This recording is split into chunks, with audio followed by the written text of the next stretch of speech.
$70,000 a year sounds like enough money to be fine. That's roughly $5,800 coming in every month before taxes take their share. After federal and state withholding, maybe $4,200 actually lands in the account. And somehow, by the 27th of the month, a lot of people are watching that number closely. Not because they did something reckless, not because of some emergency, just because the math that looked fine on paper doesn't feel fine in practice. This isn't a spending problem dressed up as an income problem. It's more layered than that, and the layering is exactly what makes it confusing. Start with housing. In many metros, a one-bedroom runs $1,400 to $1,900 a month now. That's not luxury. That's just the going rate for not having a roommate. In some cities, that number is pushing $2,200 for something modest and not particularly close to work. Stack rent with renter's insurance, parking, and the occasional repair you're responsible for. You're often looking at $1,600 to $2,100 leaving before anything else gets touched. That's nearly half the take-home gone on one line item. Then a car payment, because in most American cities, public transit isn't really a full option. Average car payment right now sits somewhere around $700 a month for a new vehicle. Used is lower, but still often $400 to $500. Plus insurance on top of that. Insurance alone has climbed significantly. Many people are paying $150 to $250 a month just to stay legal on the road. So now you've got housing and transportation eating somewhere between $2,200 and $2,800 monthly. On a $4,200 take-home, that's already a tight room to operate in. What's left has to cover groceries, utilities, internet, phone, health costs, and everything else. Groceries for one person have crept up. A moderate weekly shop for one can easily run $80 to $120. That's $400 a month on the low end. Higher if you're cooking for more than yourself. Utilities, depending on the season and the state, often run $100 to $200 combined.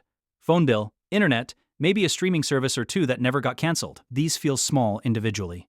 Together, they add another $150 to $250 without drama. Before any restaurant, any clothing purchase, any social obligation, the basic overhead is substantial.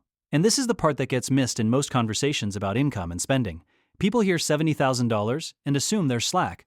The fixed costs of a normal American life have quietly climbed faster than wages in many places.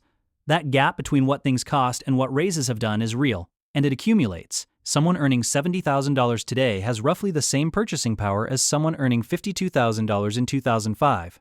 The number looks bigger. The number buys less. That's not a personal failure. Then add the costs that don't show up on a budget because they don't happen every month. Car registration, a medical copay, a dental visit, the deductible when something goes wrong, the check engine light that turns a routine month into a $600 deviation from the plan. Most people at this income level are not sitting on a thick emergency fund. Federal Reserve surveys have repeatedly shown that a large share of Americans can't cover a $400 unexpected expense without borrowing. That number is embarrassing to talk about at $70,000. So often it doesn't get talked about. Instead, it gets handled quietly with a credit card, and the interest starts building. A $600 repair on a card charging 24% APR, paid off slowly, costs meaningfully more than $600. Multiply that pattern by 2 or 3 incidents a year, and you've got a slow financial drain that never shows up. As one obvious problem, it shows up as a vague feeling that nothing is working the way it should, and that feeling is accurate. The math is producing it honestly. There's also something about this income bracket that creates a specific kind of pressure. $70,000 is too much to qualify for most assistance programs, but in many cities, it's not enough to feel genuinely stable.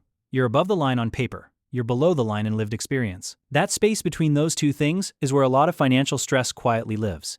It's not dramatic enough to name. It's just a constant low-level tension around money. And that tension has a compounding effect that doesn't get discussed enough. When you're financially stretched, small decisions start carrying disproportionate weight.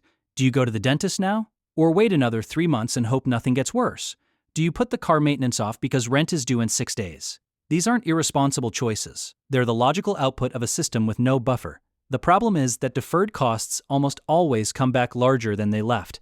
The skipped oil change becomes the engine problem. The ignored tooth becomes the root canal. A $90 maintenance item becomes a $900 repair because the timing was never right for the $90. This is how people on decent incomes end up feeling like they're constantly behind. Not from one bad decision, from a long sequence of rational short-term calls that compound quietly. There's also the lifestyle creep question, and it's worth being honest about it. At $70,000, there's usually just enough income to absorb small upgrades without noticing immediately. A slightly nicer apartment, a newer car than necessary, subscriptions that felt fine at sign-up. None of these feel like excess. They feel like a normal life for someone earning this much. But the cumulative fixed cost of those upgrades is what quietly narrows the margin. The apartment that runs $200 more per month than needed is $2,400 a year in reduced breathing room. The car payment that stretched a little is another constraint that doesn't go away for 5 or 6 years. It's not the coffee, it's not the avocado, it's the large fixed decisions made in optimistic moments. And once those are locked in, the flexibility mostly disappears for a long time. Retirement contributions complicate this further, and many people at this income quietly reduce or pause them, which is understandable in the short term and genuinely costly in the long term. Compound growth on retirement savings is one of the few mathematical advantages available to ordinary earners. Pausing contributions to manage cash flow is sometimes necessary. Doing it for years has a real cost.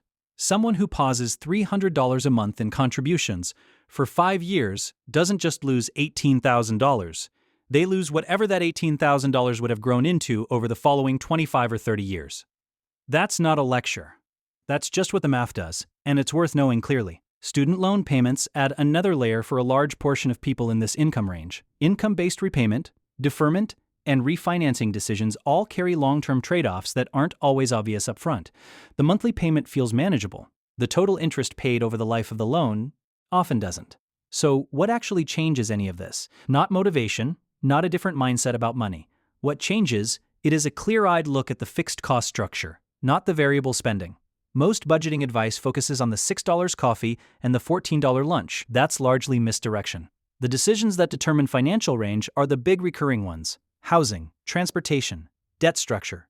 A $300 monthly reduction in fixed costs does more than eliminating every small luxury combined. That's where the real leverage is, even if it's harder and less satisfying to address. The other practical shift is building even a thin cash buffer before it's urgently needed, not an emergency fund of 6 months. Just enough to stop the next $400 problem from going on a card.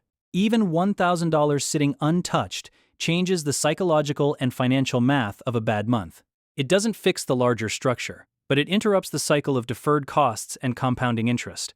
For a lot of people at this income, the goal isn't wealth, it's stability. Stability means the car repair doesn't cause a financial crisis. The medical bill doesn't go to collections. The month doesn't end with the account balance being actively monitored out of stress. That's a more honest target than most financial content aims at for this income range. And it's achievable not through discipline alone, but through structural changes to the fixed cost base.